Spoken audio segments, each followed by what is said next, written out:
그럼 이제 우리 말씀과 순종으로 하나님을 향하여 하나님 앞에 섭니다.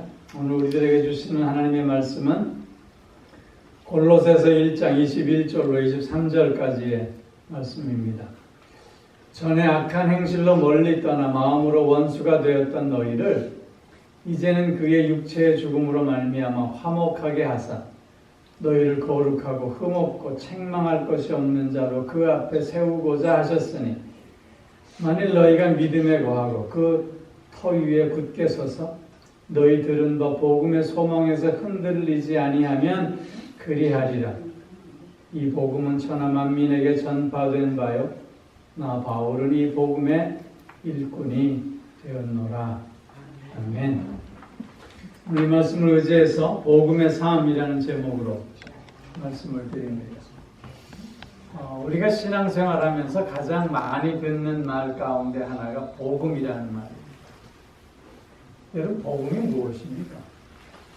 복음, 말 그대로 복된 소식, 기쁜 소식인데 그 기쁜 소식, 복된 소식의 내용이 무엇이냐 하는 것입니다. 옛날에 수련회를 가면 밥 먹기 전에 꼭 요절 말씀을 외워야 했습니다. 요절 말씀을 외우지 않으면 밥을 굶어야 했어요. 요절 말씀이라는 거 잘 아시죠? 그 성경 말씀 중에 가장 중요한 말씀들을 이제 외우는 건데, 여러분, 성경 전체의 요절 말씀이 무엇입니까? 성경 전체의 요절 말씀. 네, 요한복음 3장 16절 말씀. 하나님이 세상을 이처럼 사랑하사 독생자를 주셨으니 이는 저를 믿는 자마다 멸망치 않고 영생을 얻게 하려 하십니다. 복음이 이거예요. 복음.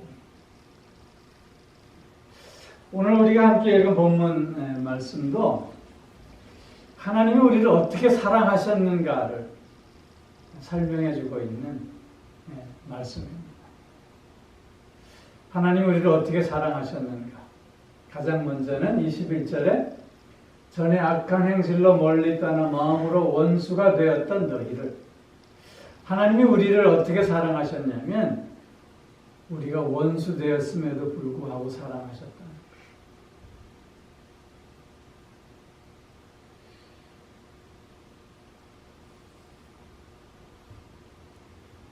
죄로 말미암아 우리는 하나님과 분리되어졌습니다.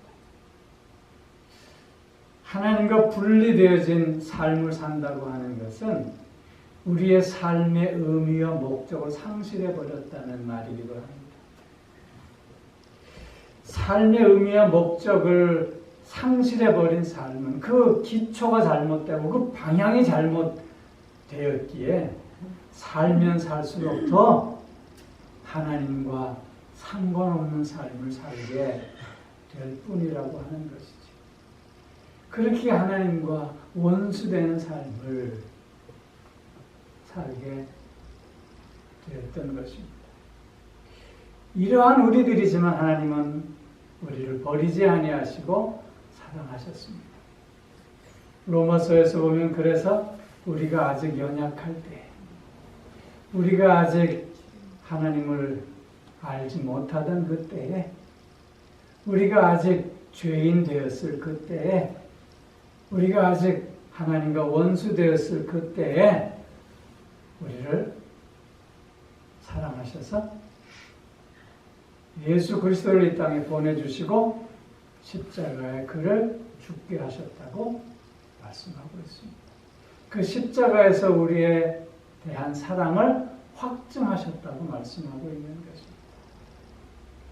그래서 두 번째로 22절, 이제는 그의 육체의 죽음으로 말미암아 예수 그리스도를 십자가에 못 박아 죽게 하심으로 우리를 또한 사랑하셨고 우리에 대한 사랑을 그렇게 보여주셨다고 하는 것입니다. 우리와 같은 몸으로 예수 그리스도를 이 땅에 보내주셨고 또한 십자가의 죽으심은 전인격적인 죽으심이었음을 말씀하고 있는 것입니다. 예수 그리스도가 이 땅에 우리와 같은 몸으로 오셔서 십자가에 죽으심의 목적이 무엇입니까? 화목하게 하사 하나님과 우리를 화목하게 하시기 위해서 그리하셨다는 것입니다. 하나님과 분리되어졌던 우리를 이젠 하나님과 하나 되게 하시기 위해서 그리하셨다는 것입니다.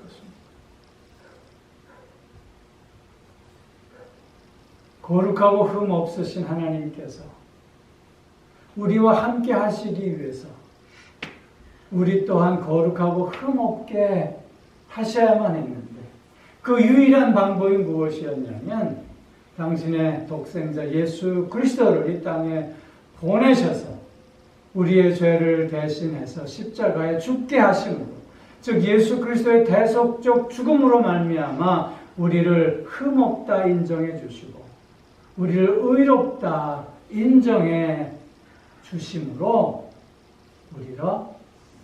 우리가 다시 하나님과 화목하게 하셨다고 말씀하고 계시는 것입니다. 하나님과 하나 되는 삶, 하나님 앞에 그래서 담대히 나아갈 수 있는 삶을 살 수 있게 해 주셨다고 하는 것이죠. 그러면 하나님과 화목하게 하신 목적이 무엇입니까? 우리를 어떤 모습까지 이룰 수 있도록 우리를 사랑하고 계시느냐 하는 것입니다. 너희를 거룩하고 흠없고 책망할 것이 없는 자로 그 앞에 세우고자 하셨습니다. 즉 우리로 하여금 하나님 앞에 흠없는 자로, 거룩한 자로, 책망할 것이 없는 자로 설 수 있게 하시기까지 우리를 사랑하고 계신다고 하는 말씀인 것입니다. 이 말씀은 우리가 하나님 앞에 어떤 모습으로 서 있음을 보여주고 있는 말씀입니다. 즉, 이 말씀은 우리가 천국에서 하나님 앞에 어떤 존재로 영생의 삶을 살아가고 있는가에 대한 말씀인 것입니다. 거룩하다 하는 건 무슨 뜻입니까? 구별되어졌다고 하는 뜻입니다. 즉, 하나님 앞에서 육체적으로, 도덕적으로, 종교적으로 순결한 자가 되어서 하나님 앞에 드려진 존재로 우리를 세우신다는 것입니다. 흠없다라고 하는 건 무슨 뜻입니까? 이것은 구약의 제사에서 하나님 앞에 드릴 제물에 대한 용어입니다. 하나님 앞에 드릴 제물은 흠이었어야 합니다. 즉 결함이 없는 하나님 앞에 바쳐진 제물과 같은 자로 우리를 세우신다는 뜻입니다. 또한 책망할 것이 없는 자라고 하는 뜻은 고소할 것이 없다는 법적 용어입니다. 사단은 우리를 늘 고소합니다. 그러나 하나님께서는 이런 사단의 고소에서 우리를 벗어나게 하셨다는 뜻입니다. 즉, 사단은 우리의 죄를 고발하지만 그러나 예수 그리스도 안에서 하나님은 우리를 무죄하다고, 혐의가 없다고 인정해 주심을 뜻하는 것이고, 우리가 그 죄에 대해서 심판받아야 하는 존재지만 그러나 심판에서 제외시켜 주심으로 말미암아 우리를 자유롭게 하신다고 하는 의미입니다. 하나님께서 우리를 그렇게 당신 앞에 세움받는 존재로 되게 하시기 위해서 오늘도 우리를 사랑하신다고 하는 의미의 말씀인 것입니다.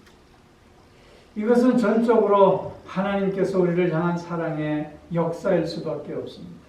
왜냐하면 우리는 아무리 스스로 노력하고 훈련하고 자신을 저 복종시킨다 할지라도 우리는 거룩하고 흠없고 책망받을 자 될 수 없기 때문인 것이죠.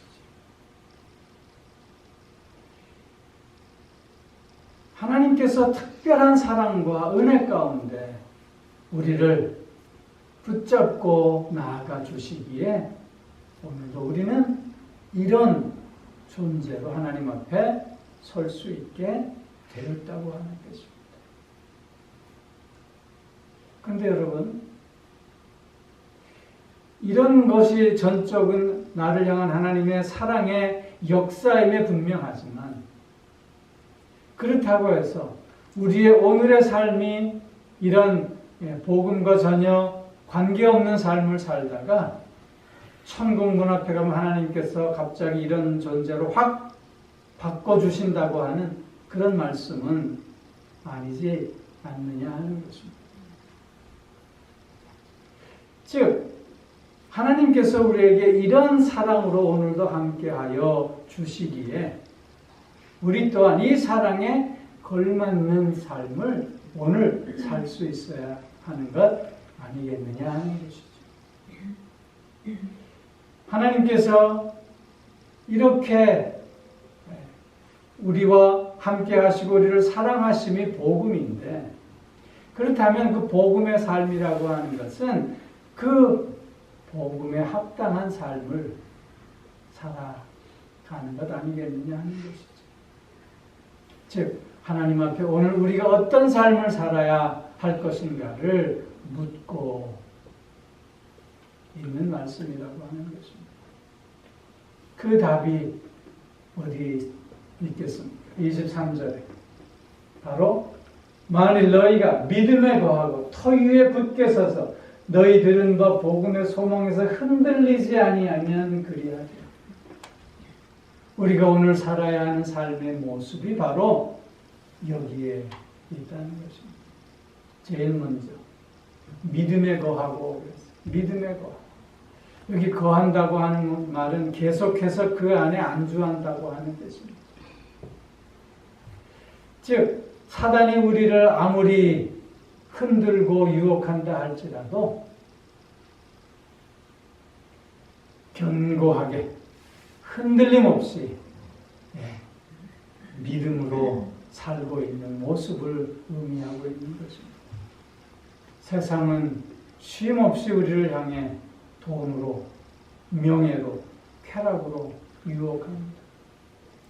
때로는 질병으로 시험하기도 하고, 때로는 실패와 좌절감을 주므로 우리를 시험하기도 합니다. 그런가 하면 시기와 미움과 질투를 통해서 우리를 흔들려고 합니다. 그러나 그럼에도 불구하고 믿음 가운데 굳건히 서서 흔들림 없는 삶을 살 수 있어야 함을 강조하고 있는 것입니다.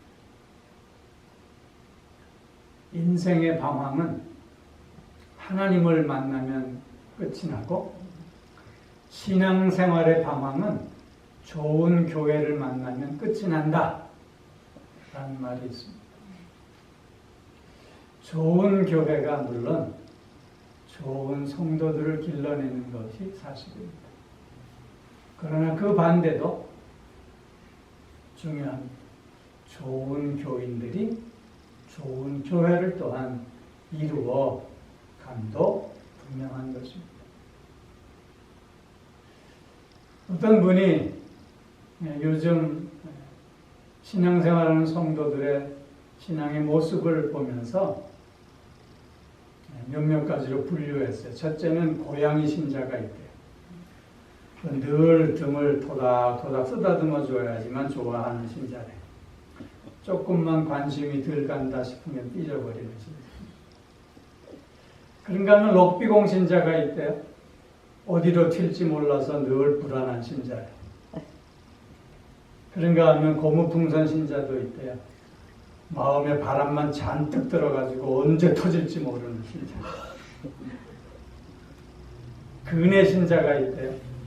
늘 등으로 밀어줘야지만 하는 신자래. 자기 혼자서는 아무것도 하지 못하는 그런 신자들. 그런가 하면 가오리연 신자도 있대요. 이 끈을 딱 붙잡고 있을 때는 팽팽하게 하늘을 알지만 끈을 딱 놓는 순간 어디로 떨어질지 모르는 신자예요. 호랑나비 신자도 있대요. 주일에는 교회 와서 청소년색의 자기 날개를 자랑하지만 그러나 자신의 삶의 자리에서는 마치 병든 낙엽처럼 칙칙한 삶을 사는 신자들이에요. 믿음에 굳게 서는 신자라면 이런 신자들이 아니라 하나님의 영으로 충만한 신자들임을 말씀하고 있는 것입니다. 성령 충만한 자들. 그런 자를 말하고 있는 거죠. 이스라엘 백성들은 하나님의 절대적인 은혜와 보호와 인도하심 속에 광야 생활을 이어가고 있었음에도 불구하고 저들은 늘 불평하고 늘 원망하며 늘 하나님과 적대시했습니다. 이런 이스라엘 백성들의 모습을 보다 못한 하나님께서 하루는 모세를 부르셔서 모세야, 내가 저들을 싹 다 쓸어버리고 너와 함께 새로운 민족을 이루어야 되겠다 라고 말씀하셨어요. 여러분, 이 말씀의 의미는 이스라엘 백성들이 저렇게 무지하고 저렇게 죄 가운데 살고 있지만 그래도 네가 있어 다행이구나 라고 하는 의미의 말씀이 아닐까 합니다. 그래도 내가 있지. 이런 죄악 가운데서도 모세, 그래도 내가 있어 내 마음이 놓이는구나 라고 하시는 하나님의 말씀이라 생각합니다. 세상의 무너짐 속에서 내가 있어 다행이다 라는 우리의 삶이 될 수 있었으면 좋겠습니다. 세상의 이런저런 다양한 힘듦 속에서 당신이 있어 참 다행입니다. 서로에게 그렇게 고백하는 우리가 될 수 있었으면 좋겠습니다. 믿음에 거한다고 하는 것은 바로 세상과 다른, 세상이 어떠하든지 늘 하나님의 마음에 합한 삶을 사는 모습이라 믿습니다. 저 여러분의 삶이 바로 그런 삶이 꼭 되어질 수 있기를 주의 이름으로 축원합니다. 두 번째로 터 위에 굳게 서서 그랬습니다. 터 위에 굳게 서서라고 하는 이 터는 예수 그리스도를 의미하는 말씀입니다. 즉 예수 그리스도 위에 굳게 서 있다는 것입니다. 이 말은 주님이 내 안에, 내가 주님 안에 거한다고 하는 뜻입니다. 주가 내 안에, 내가 주 안에 있다고 하는 것은 서로를 잘 알고 있음을 의미하며 그래서 하나됨을 의미하는 말씀입니다. 주님은 나를 나보다 더 잘 알고 계십니다. 주님은 나의 머리카락까지도 세시는 분이십니다. 그러나 이에 반해서 우리는 주님을 얼마나 알고 있는지 모르겠습니다. 우리는 아는 만큼 볼 수 있습니다.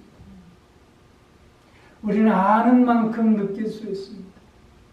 우리는 아는 만큼 새로움을 깨달아갈 수 있게 되는 것입니다. 남에게 속게 되면 분합니다.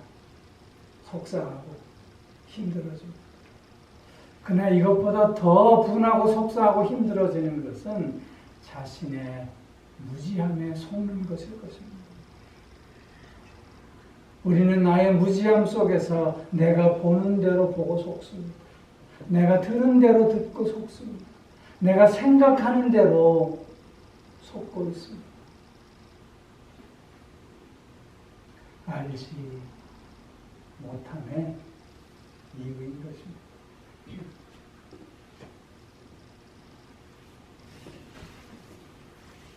여러분, 이 그림을 보시면 어떤 생각이 제일 먼저 드시는지 모르겠어요.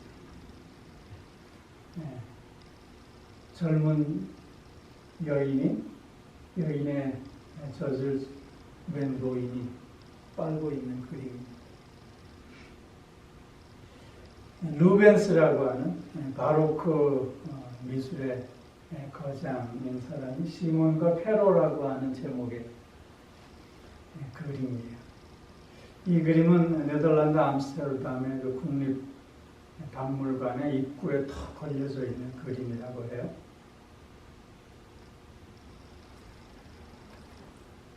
이건 어떤 느낌이세요? 저런 예술적인 그림이 있나 싶지 않아요? 그런데 이 그림의 내용을 알면 이 그림이 감동을 주는 그림임을 우리가 알 수 있다는 거예요.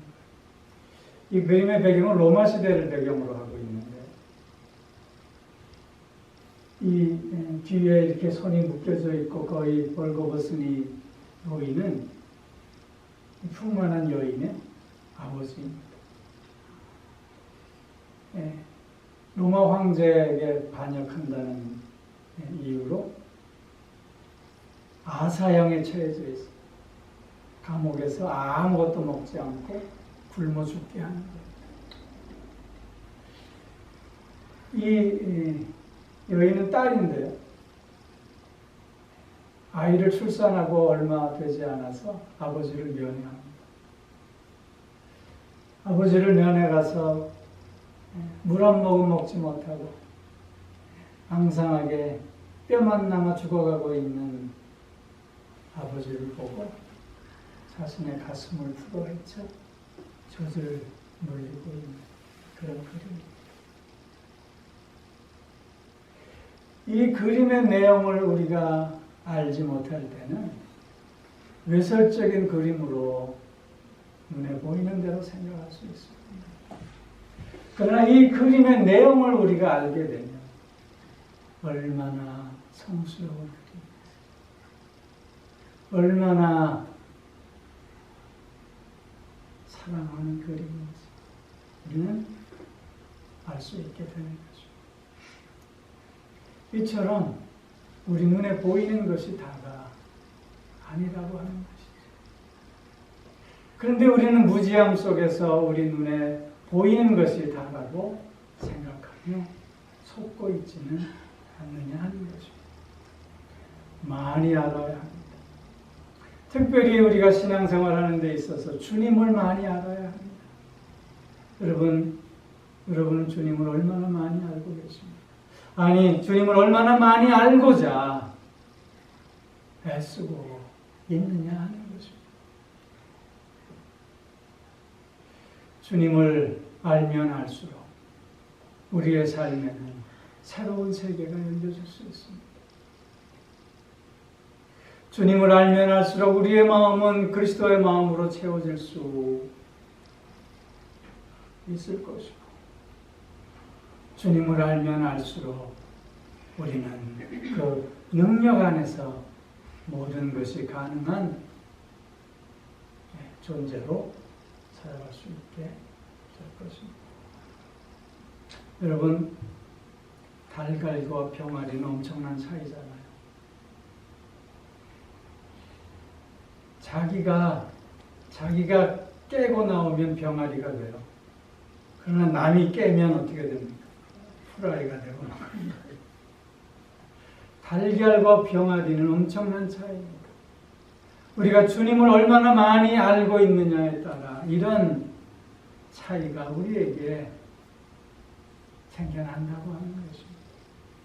애벌레와 나비의 차이가 얼마나 큽니까? 우리가 주님을 얼마나 많이 알고 있느냐에 따라 우리는 이런 차이나는 이런 새로운 세계에 참여할 수 있게 된다고 하는 것입니다. 터 위에 굳게 선다고 합니다. 그것은 주님을 더 많이 알아가는 삶입니다. 그래서 주님과 온전히 하나됨을 이루는 삶을 의미하고 있는 것입니다. 더욱더 주님을 알아감에 있어 그래서 우리의 삶이 자유로워지는 은혜와 복이 또한 넘쳐날 수 있기를 주님의 이름으로 축원합니다. 너희들은 복음의 소망에서 흔들리지 아니하면 그리하리라. 복음의 소망에서 흔들리지 않는다 그랬어요. 여기 복음의 소망이라고 하는 건 영생의 삶을 사는 그 천국에서의 소망을 의미하고 있는 것입니다. 즉 하나님께서 우리로 하여금 영생을 얻게 하셨는데 그 영생을 바라보는 삶, 그 영생의 소망 가운데 휩쓸리지 않는 삶을 의미하고 있는 것입니다. 여러분 얼마나 천국을 사모하십니까? 이 세상의 이 악함 속에서 먹히고 미워하고 증오하며 악을 더하는 이 세상을 바라보면서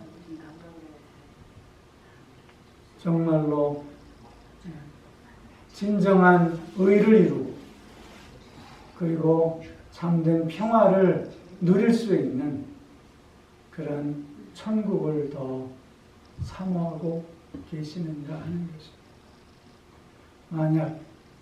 만약 우리가 이런 천국을 더욱더 사모하는 삶을 산다면 오늘 우리는 더욱더 회개하는 마음, 더욱더 감사하는 마음으로 살 수 있어야 할 줄로 믿는 것입니다. 이것이 바로 우리가 오늘 살아야 하는 복음의 삶입니다. 복음의 삶은 믿음에 굳게 서고 그리스도 후에 거함으로 하나됨을 이루고 천국의 소망 가운데 오늘도 회개하는 마음, 감사하는 마음으로 하나님 앞에 나 자신을 세워내는 삶인 것입니다. 이런 삶을 통해서 오늘도 승리하는 우리 모두가 꼭 되어질 수 있기를 주의 이름으로 축원합니다. 기도하겠습니다. 사랑의 아버지 하나님, 복음의 삶을 오늘도 살아가게 하시니 참 감사를 드립니다. 아버지 하나님, 이 복음의 열매를 위해서 오늘도 믿음에 거하며 그리스도와 하나됨을 이루며 천국의 소망 가운데 회개하는 마음으로 감사하는 마음으로 오늘을 살아내는 우리 모두가 될 수 있게 하여 주시옵소서. 사도 바울이 이런 복음의 일꾼이 되어진 것처럼 복음의 삶을 통해서 오늘도 복음의 일꾼으로 우리의 사명을 다하는 우리 모두가 꼭 되어질 수 있게 하여 주시옵소서. 감사드리며 우리 주 예수 그리스도의 이름으로 기도하옵나이다. 아멘. 이제는 우리 주 예수 그리스도의 은혜와 하나님 아버지의 무한하신 사랑하심과 성령의 교통하심, 인도하심이 내주하심, 또한 복주심의 역사가 복음의 삶을 오늘도 하나님 앞에서 살아가겠노라. 다시금 소원하며 결단하는 사랑하는 성도들과 그 가정과 하시는 모든 일들 위해 이제로부터 영원토록 함께 하옵시기를 간절히 축원하옵나이다.